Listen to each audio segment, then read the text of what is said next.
Welcome, guys. This is our next part of one party dominance chapter. तो next heading लेते हैं Congress as social and ideological coalition. Congress को social और ideological collision क्यों कहा गया, क्यों इसे एक गठबंधन माना गया था शुरुआत में? क्योंकि मैं बताऊं आपको कि ये सबसे पहली पार्टी थी जो इंडिया में बनी थी 28 दिसंबर 1885 को, और इसको बनाने वाले थे A.O. ह्यूम। और ये एक प्रेशर ग्रुप था जो न्यूली एजुकेटेड लोगों, प्रोफेशनल्स और कमर्शियल क्लासेस से बना हुआ था। इसमें हर तरह के लोग थे, चाहे वो पढ़े लिखे हों, प्रोफेशनल हों, कमर्शियल क्लासेस मतलब बिजनेसमैन वगैरह। Later it transformed into a mass political party. धीरे धीरे जब लोग इससे जुड़ने लगे तो ये एक मास पॉलिटिकल पार्टी बनती चली गई। The Congress began as a party dominated by the English-speaking upper caste, upper middle class and urban elite। तो कांग्रेस ने जब शुरुआत की थी अपनी, तो इसमें ज़्यादातर जो लोग थे वो इंग्लिश बोलने वाले, अपर क्लास के, अपर मिडिल क्लास और अर्बन एलीट थे। एलीट उन लोगों के ग्रुप को बोला जाता है जो सोसाइटी में अच्छा प्रभाव रखते हैं, पैसे वाले होते हैं। It brought together diverse groups like peasants and industrialists, urban dwellers and villagers, workers and owners, upper and lower classes। धीरे धीरे जब इसमें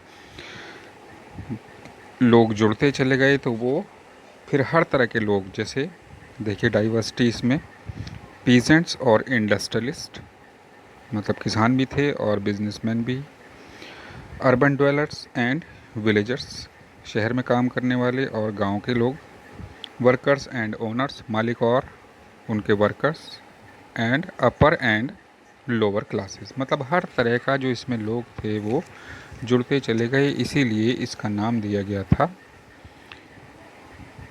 Congress as social and ideological collision.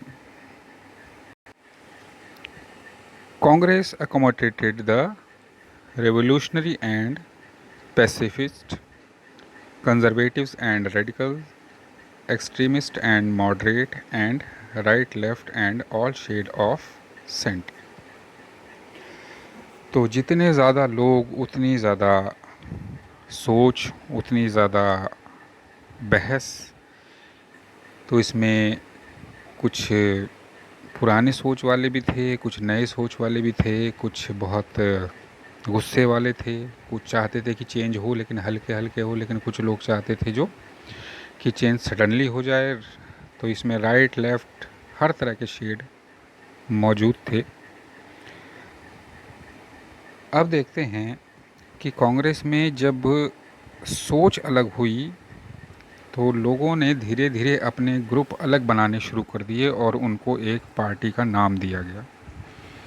तो इसमें पहली है सोशलिस्ट पार्टी।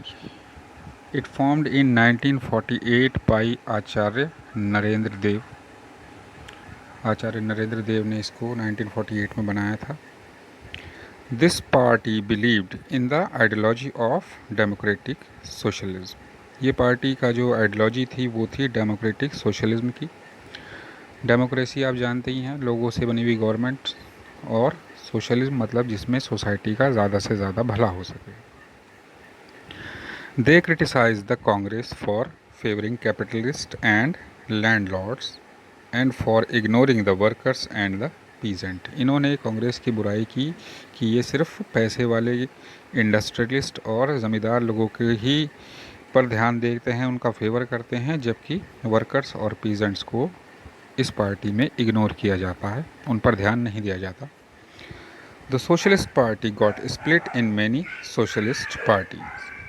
तो ये सोशलिस्ट पार्टी भी धीरे धीरे कई सोशल ग्रुप्स में डिवाइड होती चली गई।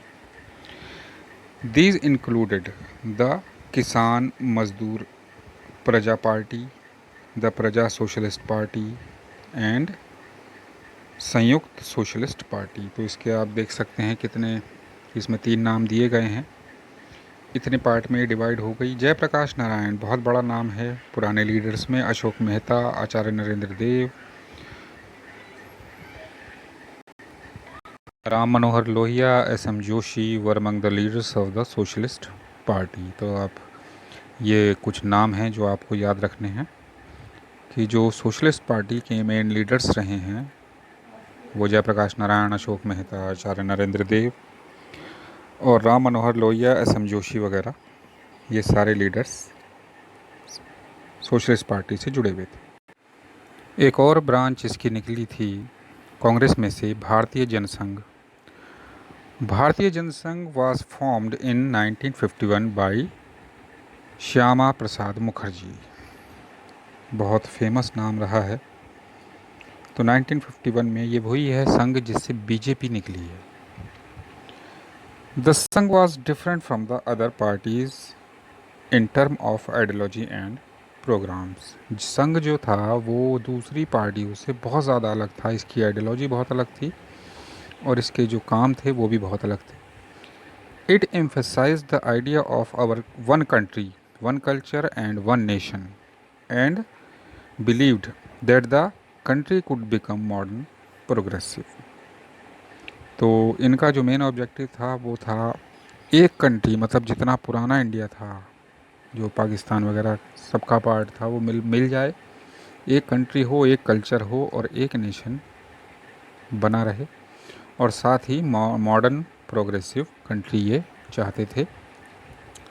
The party called for a reunion of India and Pakistan in अखंड Bharat.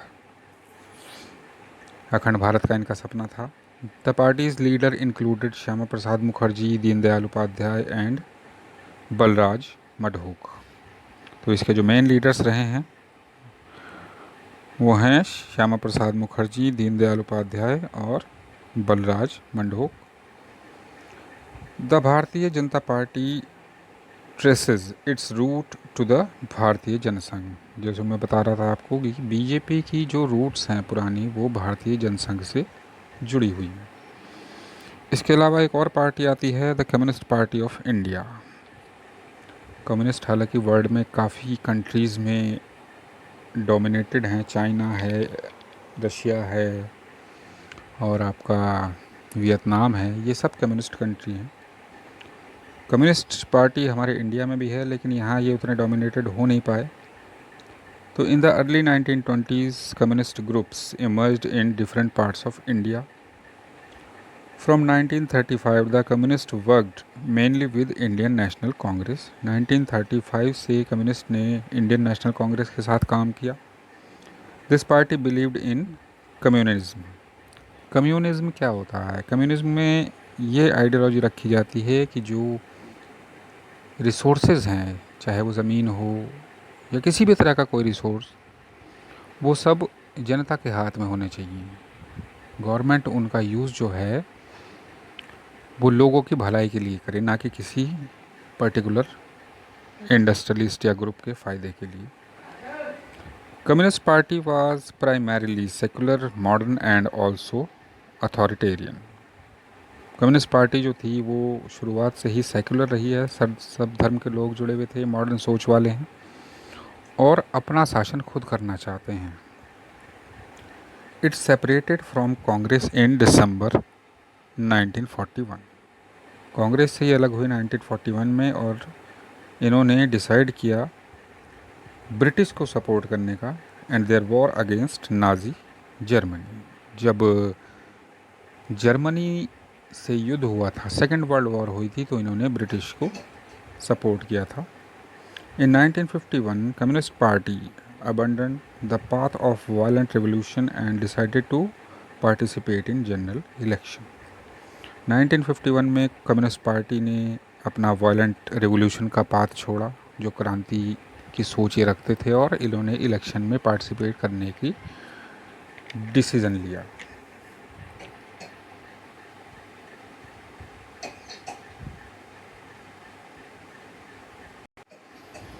In the first general election, CPI won 16 seat and emerged as largest opposition party। तो पहले जनरल इलेक्शन में जो कम्युनिस्ट पार्टी ऑफ इंडिया थी उसने 16 seats जीती थी और एक सबसे बड़ी अपोजिशन पार्टी बनकर सामने आई। Andhra Pradesh, West Bengal, Bihar and Kerala supported this party. इस पार्टी को सपोर्ट मिला आंध्र प्रदेश, वेस्ट बंगाल, बिहार और Kerala. A K Gopalan, S A Dange, P C Joshi and Ajay Ghosh were among the main leaders of CPI. इसके बाद एक और पार्टी आती है Swatantra party. Swatantra party was formed in August 1959 after the Nagpur resolution of Congress. 1951 में ये नागपुर रेजोल्यूशन के बाद बनी। The party was led by old Congressis like C Rajagopalachari. ये नाम आपने सुना होगा।